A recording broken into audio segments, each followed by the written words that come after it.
On January 1st, 1993, at approximately 12:05 a.m., a crowd of New Year's Eve revelers emptied out of bars in Long Kwai Fong in Hong Kong's Central District. As some 20,000 people began to push in the small sloped streets and alleys, it took only moments for some to fall on roads slick with the foam of sprayed beer and champagne. In the ensuing moments, a total of 63 people, mostly under the age of 20, were injured with 21 fatalities due to crushing and asphyxiation. The Long Kwai Fong stampede would go down in history as a shocking tragedy for Hong Kong.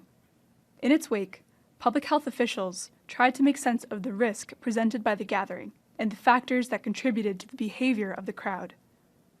The Long Kwai Fong stampede is not an isolated event. On December 31st, 2014, another stampede triggered by a New Year's Eve celebration in Shanghai crushed 36 people to death and injured 49 more. Thousands, if not millions, of mass gathering events occur worldwide each year, and stampedes or mass casualty incidents due to crowd size and movement present a consistent hazard. A small but growing body of research on the conditions that produce stampedes has the potential to significantly decrease risk during mass gatherings. Mitigating the myriad risks presented by mass gatherings offers unique challenges for public health workers. In a mass gathering preparedness publication following the World Cup in Brazil, the Center for Disease Control notes the recent examples of mass gatherings with a public health impact. 1993, 69 crowd crush injuries at a Madison, Wisconsin football game. 1996, thousands of heat-related illnesses, 111 injuries and 1 death due to bombing at the Atlanta Olympics. 1997, meningococcal outbreak from a soccer event in Belgium. 2000, meningococcal outbreak from Hajj pilgrims, 90 cases and 14 deaths. 2008, influenza outbreak at World Youth Day in Australia. 2010, measles outbreaks in Germany from a Christian pilgrimage in France. 2013, norovirus disease outbreak at World Youth Day in Brazil. Only one of these examples highlights the serious risk posed by stampede or crowd crush in mass gatherings, but the CDC focuses on infectious diseases, not crowd control. The fact that the CDC mentions the stampede event in 1993 is indicative of an underreported but ever-present need for mass gathering preparedness that crosses from public health into multiple domains. Unlike preparedness measures to minimize the transmission of a disease, every aspect of a mass gathering has the potential to provoke a mass casualty event. From the density of the crowd to the dimensions of nearby entrances and exits, and from the weather conditions to the temperament of security personnel, mass gathering events require exceptional planning, communication, and coordination by a wide variety of actors in order to ensure the inherently dynamic and unpredictable changes in a crowd do not quickly escalate into a mass casualty event. The highest risk mass gatherings involving large crowds or unplanned events have historically given vastly outnumbered public health workers, medical, and security personnel little time to prepare or anticipate. Generally, these events force organizers to rely on the propriety of the crowd to ensure their own correct conduct and safety. However, gatherings are by nature dynamic, and unpredictable catalysts or sudden group impulses can trigger rapid and massive movements with catastrophic implications. Whether it's a rush of movement towards a stage or a stampede that results as a crowd flees a fire or explosion, the uncontrolled force of a crowd can kill or seriously injure thousands in seconds. Amidst the rapid onset of a crushing or fleeing crowd, it is extremely difficult, if not impossible, to reach vulnerable individuals, to alter a crowd's momentum, or to mount a timely medical response to save the severely injured. This is why an understanding of the factors that lead to these events is essential for preparedness planning and more specifically for public health workers. The best way to deal with these incidents is to identify the key risk factors for an anticipated crowd and location then to mitigate hazards with the key actors that may be able to quickly affect how a crowd grows, moves, or behaves during a mass gathering. It is the job of public health workers and local officials to learn and to identify these risk factors in any crowded situation so that they can make fast decisions that will inform local preparedness, communication, and response personnel as early as possible.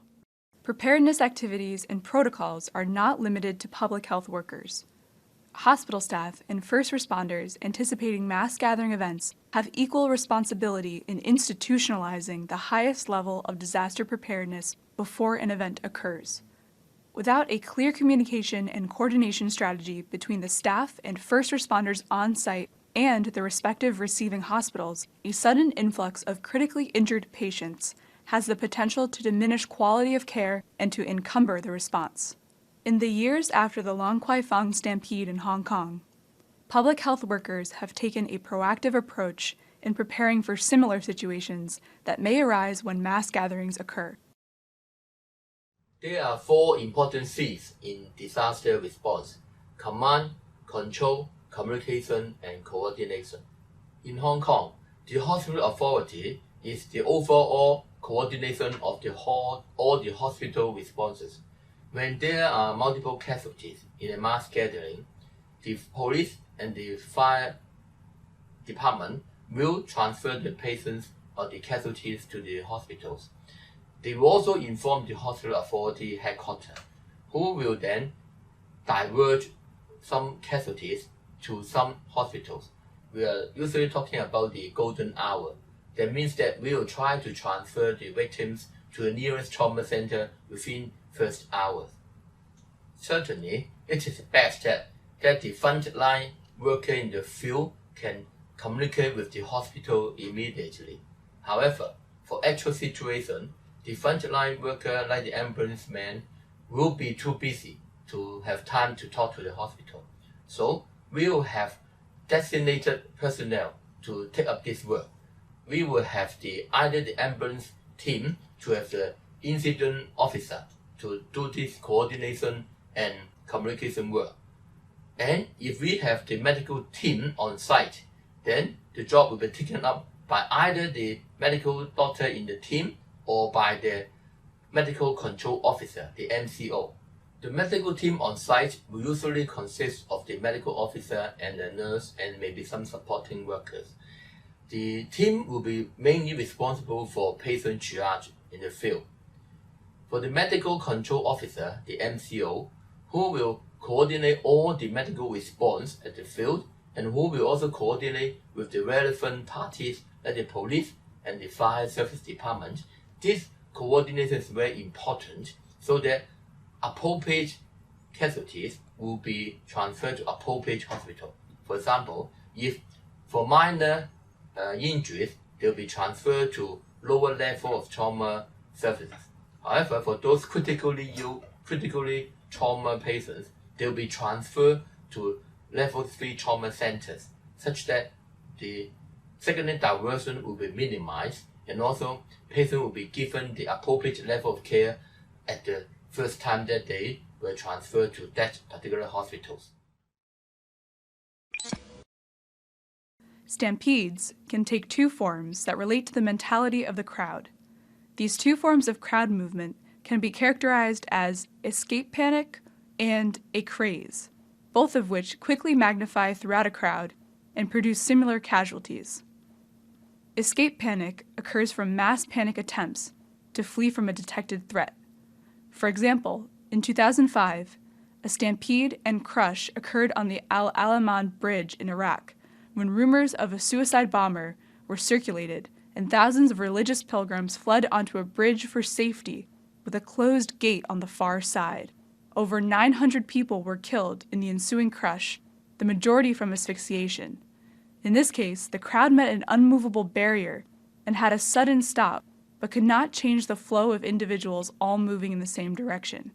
This crushing power can be extreme enough to constrict the lungs of individuals who most often pass out or suffocate standing vertically and held up by the crowd. The second form of stampede happens when there is dense crowds rushing towards something seen as gratifying or a craze. The most notable example of this was one of the first documented crowd disasters in history. On the eve of the Russian Tsar Nicholas II's coronation ceremony in 1896, more than 1,000 people were crushed or trampled to death as the crowd, located in an open field, surged based on rumors that souvenirs were in short supply. Without a barrier or positive force to stop the crowd, there is a higher incident of trampling, where rushing crowds will crush the fallen underfoot or fall themselves and create new obstacles with their bodies. The amount of force created by crowds should not be underestimated. The phrase mass gathering evokes an image of a sea of people. However, fatal stampedes have occurred in crowds numbering just a few hundred. How does this happen? In the cases of crushes during stampedes, it is important to think about the dynamics of crowd flow. Within the crowd, escape panic or craze creates momentum and uncoordinated motion. Some stampedes are turbulent, in which this movement is a push to many directions at once. Others are unidirectional, in which this movement is a push in one direction, oftentimes due to a bottlenecking effect of a physical location. This is an especially critical component of escape panic. In an escape panic scenario, a crowd of people, with as few as a couple dozen, is located within an environment that contains specific features which may contribute to the panic under the right conditions. The characteristic features of escape panic can be summarized as follows. After the introduction of a stimuli, in this case a panic-inducing one, people beginning to move at a higher speed than usual. Soon, as the distance closes between the members of the crowd, pushing begins and the physical interactions between members increases in close proximity. Moving, and in particular, passing of a bottleneck becomes uncoordinated. Communication becomes purely physical. At exits, arching and clogging are observed. Jams build up. The physical interactions in the jammed crowd add up and cause dangerous pressures, which can bend steel barriers or push down brick walls. Escape is further slowed by fallen or injured people acting as obstacles. People show a tendency towards mass behavior, that is, to do what other people do. Alternative exits are often overlooked or not efficiently used in escape situations. This is complicated by terrain and the built environment. Even in smaller crowds, serious compression forces with enough power to bend steel or topple brick walls can be found in a group of just 6 or 7 people moving in one direction. The push created by such a small group can exceed 1,000 pounds of pressure. With stampedes, the risk lies not in numbers exactly, but in the density of the people. Stampedes are known to occur in situations where the density of a crowd, with 10 people per square meter, continues to rise as more and more bodies join in the push. The contributing factors to crowd density include escape panic and craze, bottleneck surroundings, poor crowd control measures, and a lack of egress routes. It is important for public health officials to recognize where and how risk factors manifest themselves in mass gatherings, and to consider the ways disaster might occur beyond the scenarios for which they prepare. In addition to the religious and cultural events that have given rise to deadly stampedes, mass gatherings in dynamic political environments also pose significant risk to public health.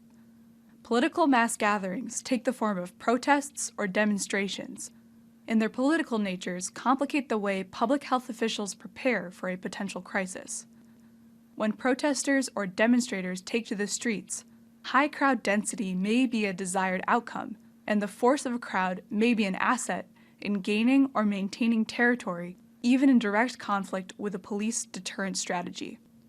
For public health workers to prepare for and to respond to a mass casualty event in this environment, it is important to understand the ways in which large groups of protesters are at risk, particularly when protesters or police deliberately use crowd momentum as a tool to take or control territory, implementing chemical and physical crowd control measures, and navigating the physical landscapes in which protests occur.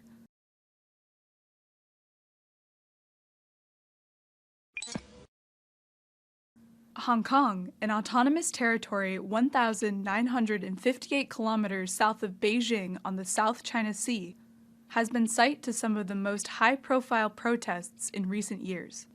With a population numbering around 7 million native Hong Kong citizens and expatriates, the region was once a British colony. In 1997, the British turned over Hong Kong to the People's Republic of China. What remains is a one-country, two-systems framework that splits power between the Beijing government and the Hong Kong government. China oversees foreign relations and defense, and Hong Kong maintains its own judiciary, free press, civil liberties, and some self-governing abilities. The handover protects British laws and capitalism for 50 years under what is called Basic Law. Basic Law also extends universal suffrage, which the Beijing government promised to implement by the year 2017.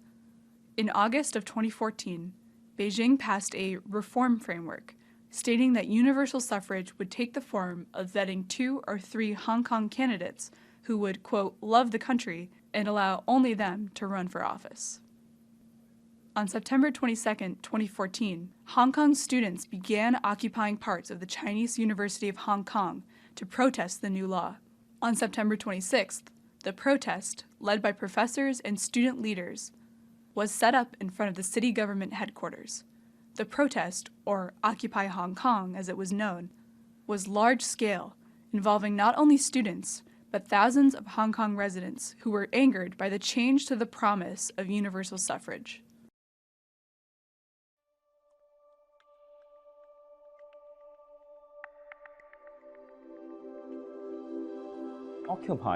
Occupation means that people getting out on the roads without the permission or without any legal permit from the government, and in order to create a strong symbol of protest on certain issue, and that also comes with legal responsibility.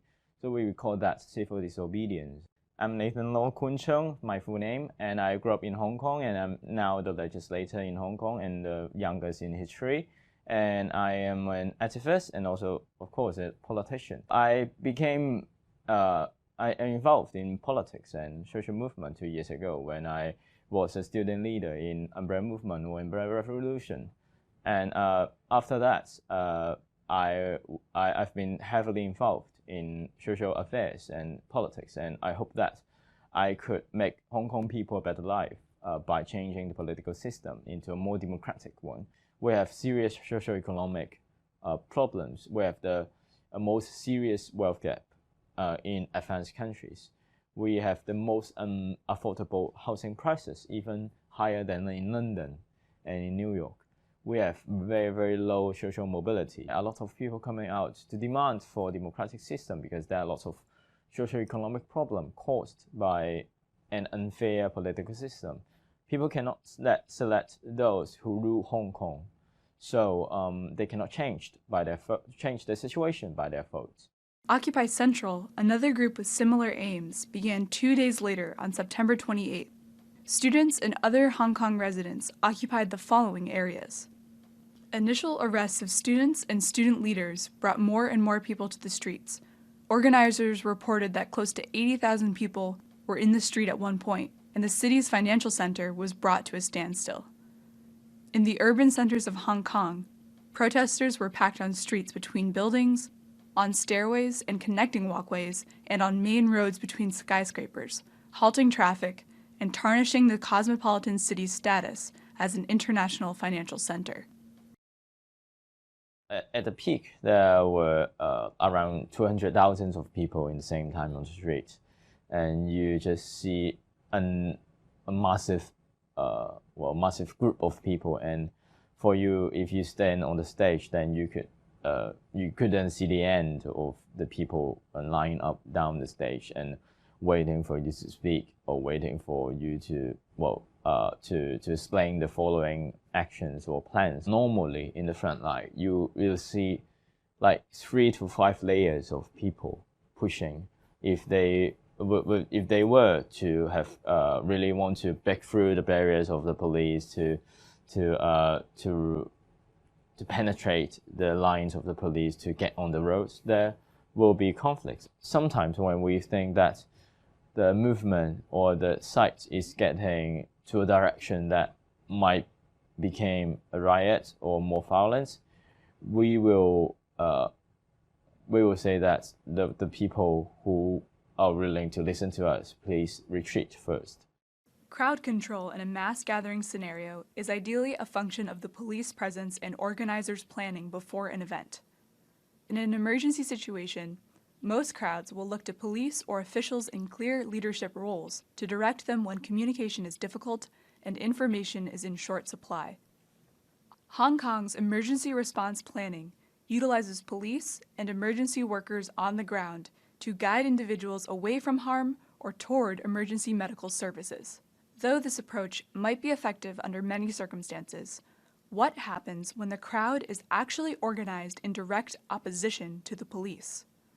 How do police maintain command and control, or even offer guidance to a crowd during an emergency when they are actively engaging in violent conflict with the very same crowd? It is difficult for the crowd to take control and to pay precautions during a mass gathering. The police is certainly a very important workforce during the disaster management at the scenes. Of course, we will expect the police to give order, command, and control the crowd in a mass gathering. In case any accident occurs at the scene, then the police will take the command and then will divert the casualties or the crowd to the appropriate place. That will be a very difficult job. They should follow the instruction, go to the safe place, and then on the same way that they have to try to protect themselves against any possible injuries. These are the difficult questions raised by the mass gatherings associated with the Occupy Hong Kong protests. These protests occurred in a uniquely challenging and dangerous environment for protesters and responders alike. New risks and safety approaches to these events must be examined by the public health community in order to successfully adapt to these new circumstances. In Hong Kong, the realities on the ground during the Occupy protests aligned with many of the factors that contribute to a stampede. To prevent disaster in future mass gatherings, specifically at protests, public health practitioners can examine the Hong Kong case and identify how risk factors may align with the factors necessary to produce a stampede. Research shows that stampedes are triggered by the introduction of a stimuli, oftentimes a panic-inducing one, where people begin to move at higher speeds than usual. In a protest setting, this stimuli might be a random occurrence whose danger is compounded by the lack of communication across the crowd and by the surrounding geography. However, the introduction of police crowd control measures complicates the mass gathering scenario that public health officials prepare for and poses a unique set of hazards that could set off a panic or fear response. On the ground in Hong Kong, the protesters took a nonviolent approach to interacting with police, engaging in acts of civil disobedience in the form of occupying territory within the city. The aim of the movement was to send a message with their occupation, packing in tens of thousands of residents to maintain their territory. Oftentimes, the protesters would use the power of their numbers to hold ground as the police attempted to remove them from the street. This push between crowd and police poses a variety of challenges for local first responders.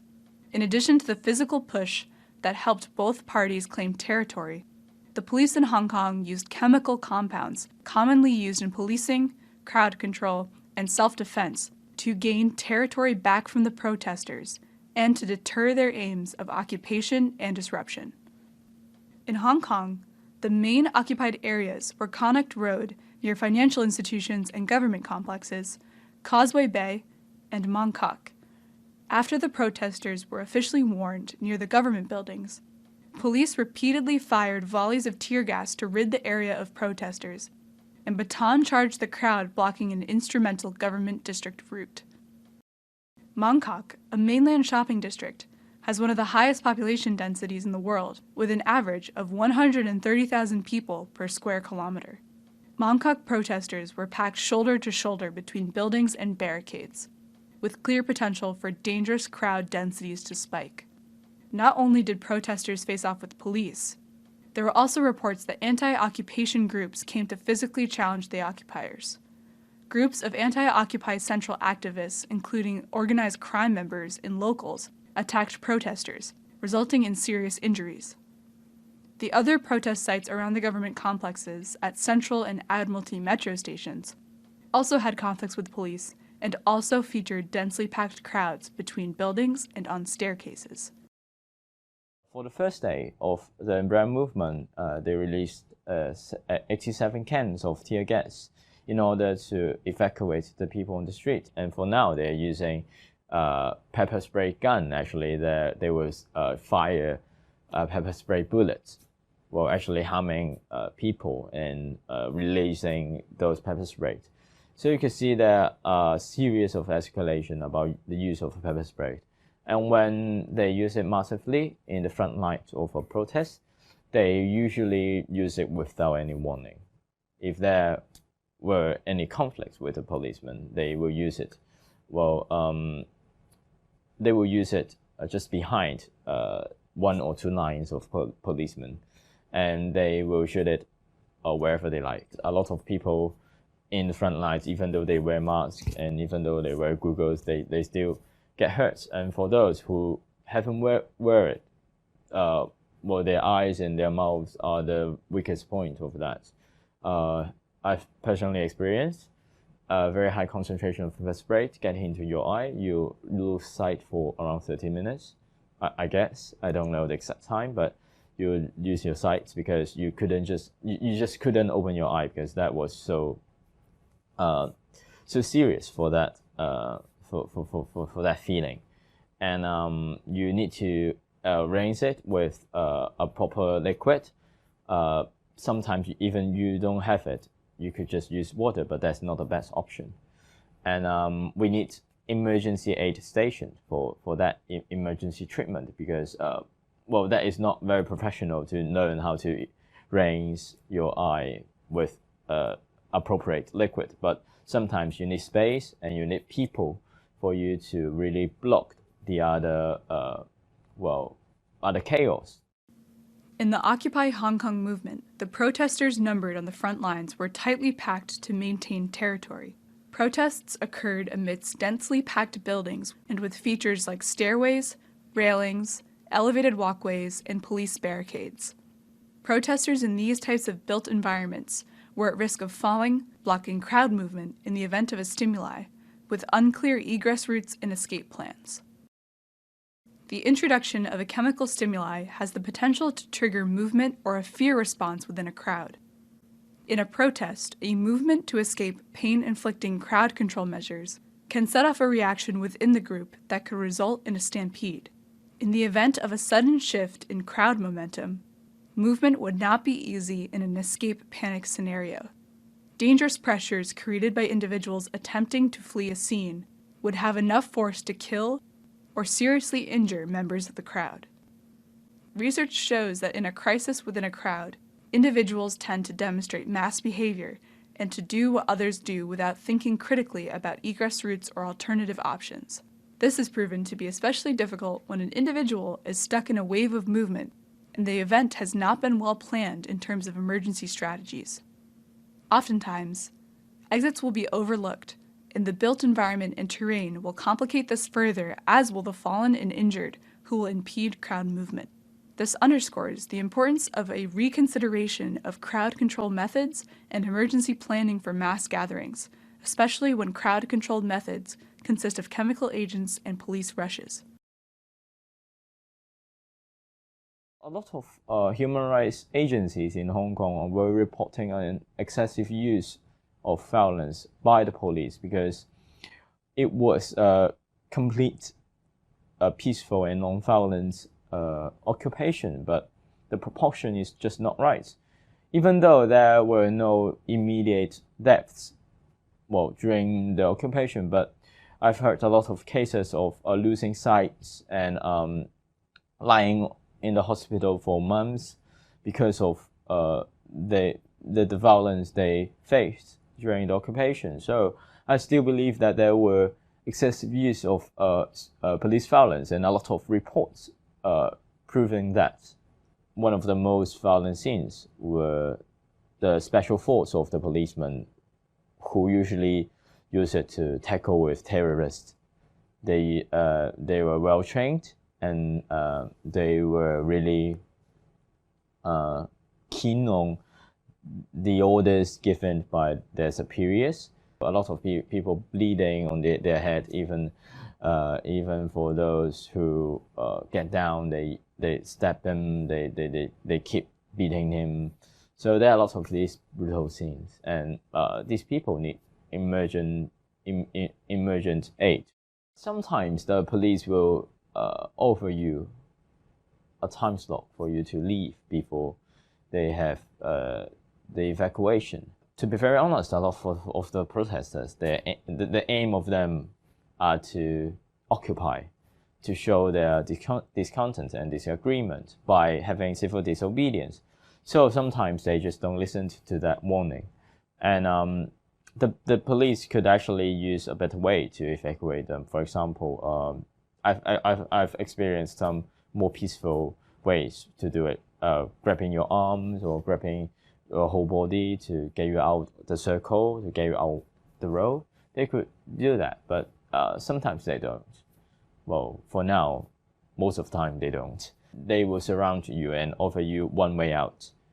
Like for example, they will surround you three sides of where you were, and you only get one side out, and they will run and rush you and try to catch you if you were doing so. So sometimes for those who have less mobility, they are the ones who actually get caught and get beaten because of you run slower than the others. Given the dense built environment and the complicated human environment, many of the protest locations in Hong Kong had the potential to give rise to a stampede that could kill or injure without warning. Protesters running with impaired vision, or protesters who have fallen to the ground after being injured by chemicals or batons, are additional obstacles for the moving crowd and are nearly impossible to reach by first aid responders. With the possibility of thousands affected, it would be difficult to execute a timely first aid response, much more so amidst a panicking crowd or during a violent police action. Having professionally trained doctors or nurses or any relevant duties, well, these are very important role or component of an occupation or a protest that might have any chance to have conflict with the policemen. For the police, it depends. I've heard a lot of incidents about them attacking those emergent aid stations. So that's non-humane. And for the Human Rights Watch, they seriously condemn these kind of actions because actually they were just saving people. There are lots of scenarios the people need emergent aid. For example, getting hit by pepper spray in their eyes, getting bitten by the baton, bleeding, and some may overheat, some may feel dizzy. Well, these are lots of scenarios that you need to have professionals to assist. So actually during the protest, we got a lot of emergent aid stations really in charge by those people who have professional knowledge. For example, doctors or nurses or even first aiders. So those people actually saved a lot of people's life, and they help people to have a sustainable environment in the occupation. When there is a mass gathering or major multiple casualties events, most of the time the information is insufficient and inadequate in order for the accident emergency department to prepare. After Language Farm stampede accidents, the hospitals, under the governance of the hospital authority, started to plan more detailed disaster planning. In a disaster plan, it is very important to anticipate and to prepare for possibility of a mass casualties transferring to the accident and emergency department. In the field, we will have disaster triage and also immediate patient management at the scenes. At the hospital level, we will have a more well-structured disaster plan such that mobilization of the resources to reinforce the A&E department and other important functional areas like the ICU, operation theater, etc., so that we can immediately manage all these casualties. And if there are more or multiple casualties, the hospitals will contact the police or the firemen so that they will ask for diversion of the other casualties to the other hospitals so that no one hospital will be overloaded. Of course, there are accidents or incidents that relate to other causes like chemicals or biological weapons. We all have specific disaster plans tailor-made to all these different agents so that we can manage patients coming from different sources of injuries. For example, when we are preparing for the marathon in Hong Kong, we will have all the related agency or the government departments to sit down to have a meetings and then to discuss about where are the possible casualties and how to transfer patients to the hospital. For example, most of the time we will have the rescue station at the finishing point, which most of the time is a lot of casualties will be there. In addition to this, we will also have satellite rescue stations at the route of the marathon, so that in case there's anything happen, we will have a very rapid response. In setting up the station, of course, there will be a lot of limitations, but most of the time we'll try to do the minimum efficiently, but then we'll transfer the patient to the relevant rescue station or to the hospital as soon as possible. Even though we have a very well-designed disaster plan with involvement of all the relevant parties, with meetings and with exercise or drill, there are still areas for improvement. Most of the time is related to communication and coordination. You have been asked to perform in an advisory role to law enforcement and hospital officials as they prepare for a new wave of mass gatherings. What information or guidance could you offer to help police and other officials to avoid unnecessary injury or death due to crowded streets and police actions in central Hong Kong?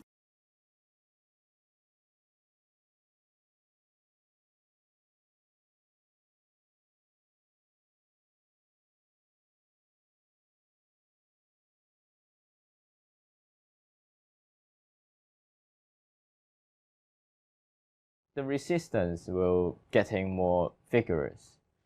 But I do believe that the main trend is still a non-violent civil disobedience, because people know that we need an advantage on the numbers of people instead of the escalation of violence. By using violence, the hatred circulates, and it never ends. Well, for the conflict between people to the police, people to the government. So these are the price of using violent resistance. So I think there are actually frustration after the so-called failure of the movement, the failure of getting a more just political system, and there were several trials about violent resistance. We know that non-violence are more kind of effective way to really try to solve the problems, and we are getting more used to so-called failure, to so-called desperation. So I think, for Hong Kong, there's been 2 years of unpleasant times, but for now we are getting ready for more resistance.